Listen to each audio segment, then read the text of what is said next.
FragPunk silently made some of the biggest updates right after the early access update for Chapter 2 went live, and people are concerned.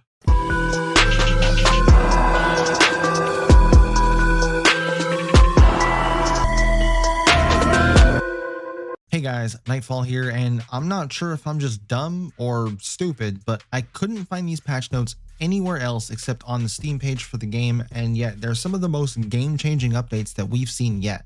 And while I'm sure some of you get most of your patch notes information from this exact place, I usually just wait for their official post on Twitter or something, so that's why these kind of took me by surprise, even though I was already aware of some of these changes just by noticing them in-game. So I'm just going to go through some of these changes and give you my thoughts on them because I question if some of them are actually working, and I question if, after reading these, if some people's brains are actually working. The first thing on the list here is Outbreak mode. Yes, I know, not everyone's favorite game mode, but it is a game mode in the game and there are people who play it. Go figure. But they increased the total number of rounds in a match from 7 to 8. But why? So many of us have already complained that this game mode lasts way too damn long, and they just made it longer. And why an even number of rounds now? Can they draw? Are we gonna duel in a fucking Outbreak mode? What is happening? They also reduced the base melee damage of survivors against parasites by 11%. Kind of weird that they had to specify that it was against the parasites. Like, can we punch other survivors? Is there friendly fire in this game mode? Then again, you have to understand that they're also putting limit 1 of 1 signs on skins in the shop.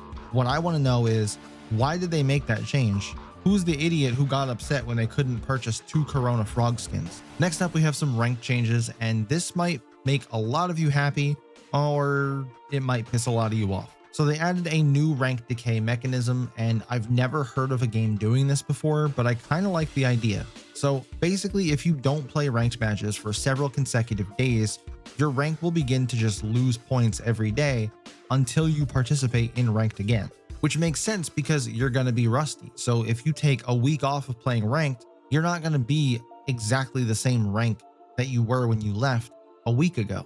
The only thing I wish they would tell us is how many days this has to be before you start losing points, and just how many points are you going to be losing. But overall, I think this should encourage more people to continue playing more often, especially at the higher ranks, if that's what they're aiming for, is to get to Punk Master. Next is, if a teammate disconnects during a ranked match, the ranks of the other team members will not be penalized after the match completes. I'm certain this was a thing already, but alright. Players will no longer be able to gain rank protection points in arcade modes, and players ranked master and above will not be able to use rank protection points in ranked matches. Cap as fuck. First of all, you haven't been able to earn rank protection points, at least to my knowledge, in any arcade mode for like a month now. And 2, I just played a game last night and lost only 9 points because it took my rank protection points away, and I'm in Masters. So I'm not sure if this actually works, but somebody else told me that they saw a lock icon on their rank protection points when they lost the game. Maybe in the middle of my 8-game loss streak, they felt sorry for me and said, no, this guy needs the rank protection points this one time. But if there's 2 things I'm passionate about when it comes to this game, it's adding a balanced aim assist for controller players and trying to explain that the rank system isn't as easy as a lot of these people are saying. If it was so easy, I would have been Punk Master by now. These people keep saying it's so easy, and Punk Master is just a participation trophy. Understand that these are the same people that already reached Punk Master in the first week of the game and probably haven't touched it since. They probably played in a 5-stack against people who were eating crowns for breakfast because they didn't know how to play this style of game. The rank protection points were fine as is. Just remove the bonus points you get from playing in a party, reduce the number of points you get from winning 2 ranked games per day down from 10 to 5, and cap the number of protection points you can earn and stack up in standard games from infinite to 5. It's a very simple solution.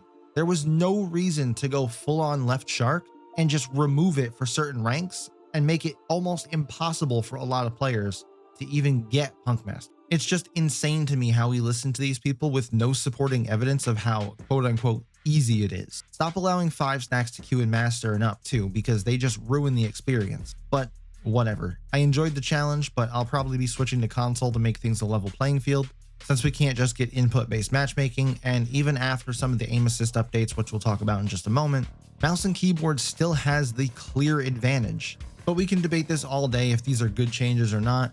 and how people with a below 50% win rate shouldn't be in the top 2 ranks. I'm calling BS on both. Your win rate is not an indicator of skill and should not be used to judge whether you're good enough to belong in a rank or not. Because if that were true, most of these players wouldn't need to 5-stack that. They should be good enough to bring themselves to a 60% win rate, 80% win rate, or whatever they're at and get to Punk Master. If you go up and look at some of these players on the top of the leaderboard and ranked, I guarantee you, if they went and did a solo queue, their win rate would not be anywhere near where it is now. Those 80% win rates would drop down to at least 60. The 60% win rates, 50 or less. But moving on. They also optimized reconnection limits, and now if you disconnect, you can reconnect to the game throughout the entire match. Again, something that I was pretty sure was already a thing, but I wouldn't really know because I don't disconnect. And they adjusted the deduction rules for ranked points after leaving a ranked match. Not really sure what that means, maybe for the people who quit. But how about add a temp ban timer on ranked if you quit mid-game and cost your team more than 1 round because of it?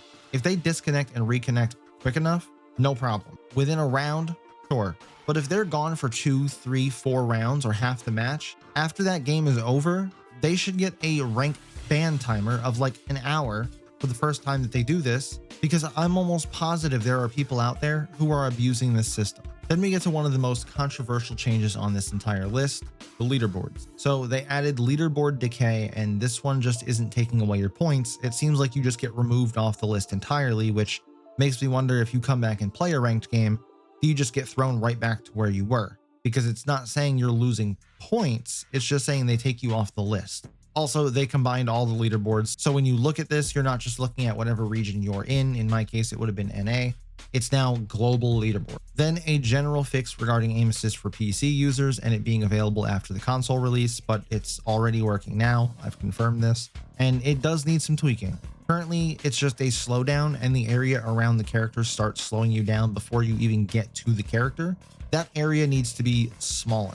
It needs to be tighter around the character, or just the character's hitbox itself. But it is not a rotational aim assist. It is not a legal aimbot like all these people are saying. And yet I've already seen tons of mouse and keyboard players start crying about how they want an option to disable crossplay with any controller players, or this makes it an easy uninstall for them. They're ruining the scene of the game, blah, blah, blah. Just in this post on Steam alone, in the first 15 comments, there are 3 people whining about this already. They really just can't stand leveling the playing field, I swear. It's sad to see. And just scrolling through those comments, people also apparently don't like ranked decay either. People giving outlandish scenarios that think apply to the majority of the player base, like, I work 7 days on and I have 7 days off. I don't have time to play this game every day. And what if I take my 21-day vacation? Am I just going to lose points for every day that I don't play? Like, just insane scenarios that happens to maybe 1% of the population of the game. And then to sit there and say that they're not thinking of the player base when they do this just shows that you have little to no brain cells left, and working those 7 days on fries your fucking brain. But again, maybe that's just me being passionate about how they're changing the rank system and everything like that. But I'm okay with the rank decay system. I might change my mind on that. I think I need to see how many points and how often you're going to start losing them. But in theory, it sounds like a good idea, and I understand the why behind it. They also added a few new interface changes as well. Feel free to pause the video here and read those. Nothing really important to see or go over. And then they have this tool update, and it says, to further enhance game loading speed and smoothness, we've added an optimization tool, move and link all exe.bat to the game directory.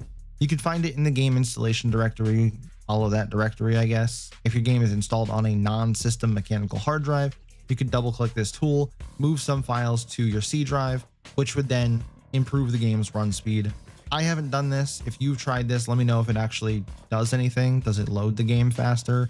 Does it make it run better? I don't know. But what do you think about these changes? Let me know down in the comments. And if you enjoyed the video, make sure to leave a like and subscribe. I'll be live here and on Twitch tonight. Link for Twitch in the description, so you can come get your new drops, and also tell me how bad my takes were on this video, and I'll see you in the next one.